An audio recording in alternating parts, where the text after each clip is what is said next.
We are going to water in this planter. As you can see, our pansies here, that's one of the things that I always have to remember. When I use my pansies, I have to make sure I keep them moist, especially when you have your pansies in an interior room, because they kind of dry out a little bit more. I am going to saturate this planter, but what we'll do is we will head and get a saucer so that way it can catch some of the water and it can suck it back up.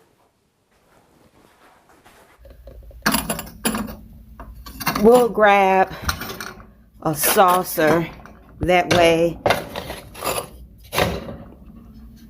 we'll set the planter inside of this. This should be wide enough. It looks like it is.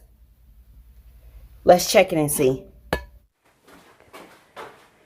This saucer will definitely work for right now. The size is perfect. It really matches the container here, and I actually really like this look. Typically, when I have a planter that is inside of a saucer, I kind of like it to fit snug, but I feel like this adds to the look a little bit more. So let's just water this in. The saucer will catch all of this.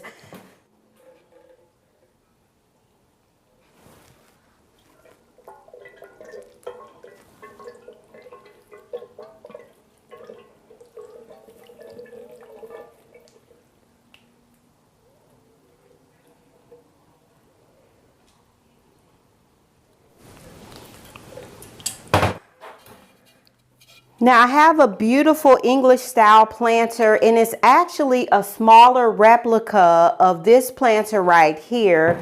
And then I have a gorgeous square planter. Anytime I can get my hands on a square planter, I like to go ahead, grab them up as soon as possible. And what I like about this planter is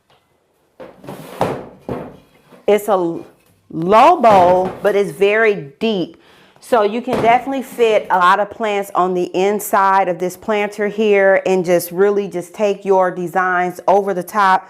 So anytime I have an opportunity to snag up a planter like this, I jump on it without any question. We are going to plant this English pot up right here. I just love it. Look at it.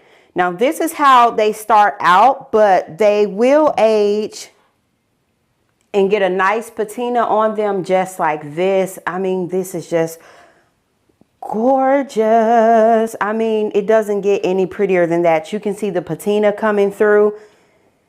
So let's pot this one up real quick.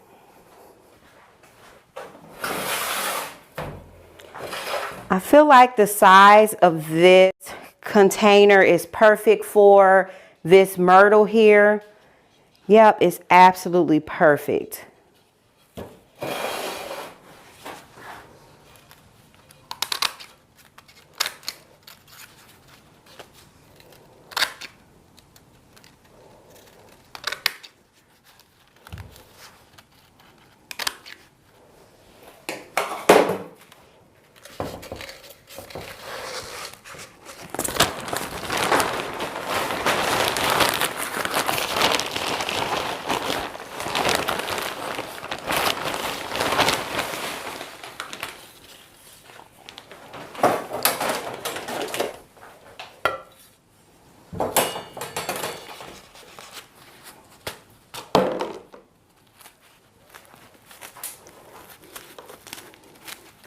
We're going to break up the root memory just a little bit. It doesn't look too bad, but we want this plant, our myrtle here, to continue to keep getting bumped up. So we're going to just rough this up a little bit.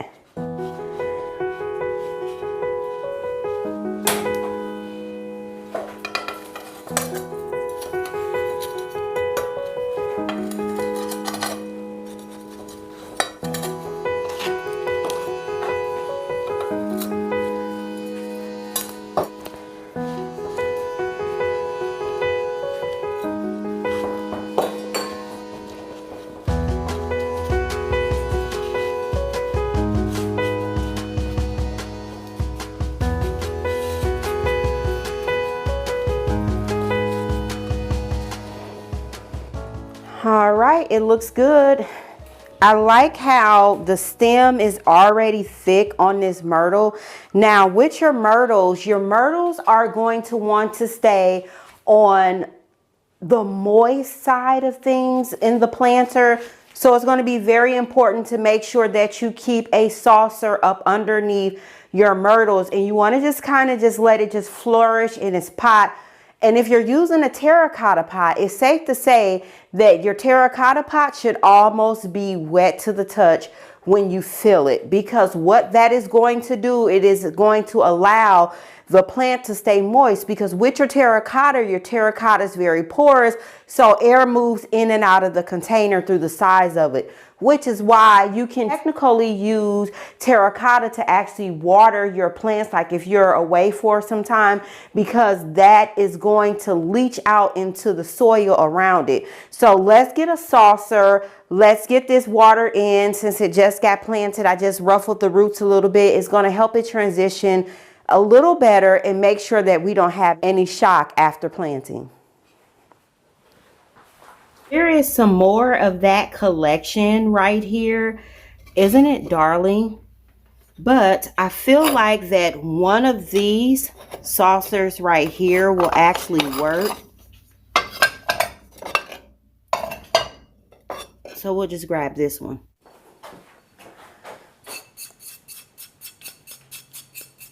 Okay. Will it fit? Perfect. Let's fill up our can again.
We're going to pull out the Supertunia Vistas from this area here and just get all of this cleaned up. Now, we did plant multiple Supertunias in here. I think they did pretty good. I did not fertilize them.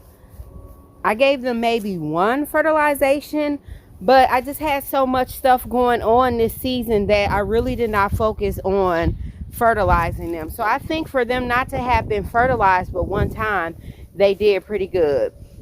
So let's get these pulled out and we'll get something else in its place that fits with everything else that's going on over here.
The bed is all cleaned out now, but you can see I do have some monstrous weeds.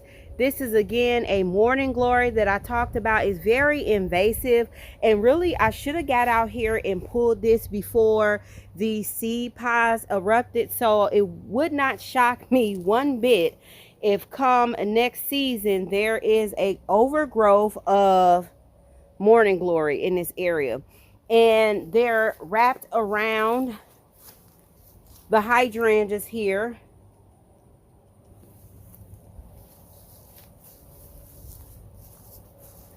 I do want to come in and get this flower bed cleaned up, which is a great demonstration that if you don't have something in your flower bed and you're not coming by and making sure you are weeding it, this is what it turns into. It just turns into a pile of weeds. So what I want to do is I do want to get all of these weeds pulled up as well. Look at this big huge weed.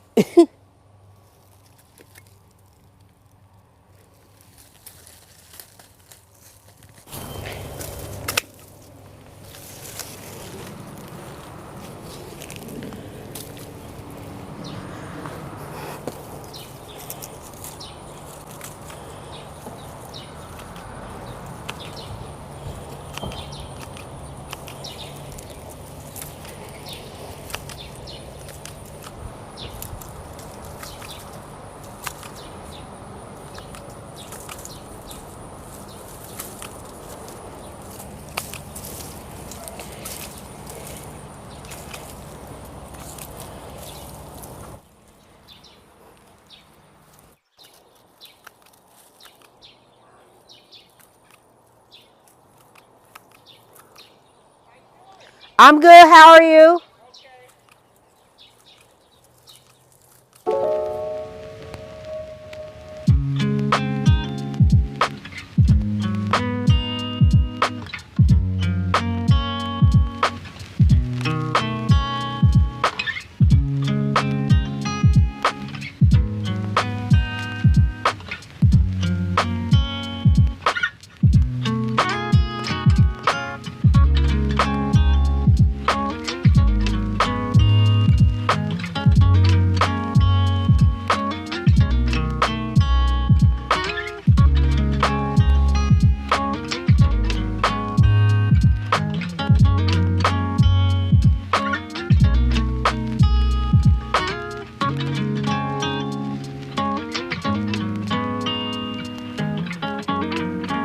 I've already pruned off some of the hydrangeas. I am going to go ahead and prune up this hydrangea right here.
The bed is completely cleaned out now.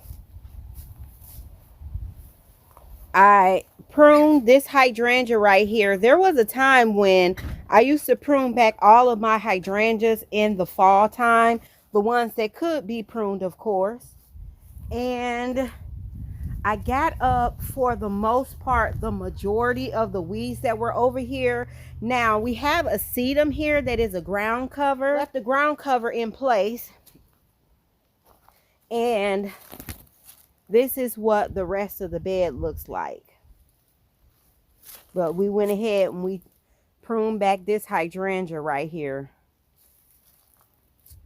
I pulled the Morning Glory from the Alberta spruce, and you can definitely see the damage that was caused, but it's okay. It's simple enough to prune this back and just get it back into a shape, not necessarily the shape that it was in prior to the damage. So we are going to plant this bed up with these pansies right here. Now this is the Matrix Rose. I have a tag right here, and it is a clear pansy. It doesn't have a blotch or a face in it. So we're just going to come in and just dapple these out. I am going to stretch them out a little bit.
Our finished look. It gives us a little bit of early winter color here. Now, you can keep pansies in the ground throughout the winter time if they do good for you. One of the brands that people like to use is the Winter Survivor. Some people just use any type of pansy, depending on how mild your winters are. They can definitely last you throughout the entire winter. Let's get these beauties watered in.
Now that everything is watered in, it makes a big difference. You can see where our mulch that we had previously was down. You can, and I will go in and refresh with a light layer, just not doing that today. But I am satisfied. And also, we previously had sheet mulched in this area here. And out of this entire bed here, we pulled one weed out of here. The weeds came from back here, like the morning glory came from back there, not in here. So sheet mulching definitely does work. Here's some of our bag here. We actually did not even use a cardboard. We just used some brown paper yard waste bags, very inexpensive, like $2 to $3 depending on what part of the country you stay in. So I got a bang for my money using them. But comment down below, let me know what you think about this beautiful winter color. I absolutely love it.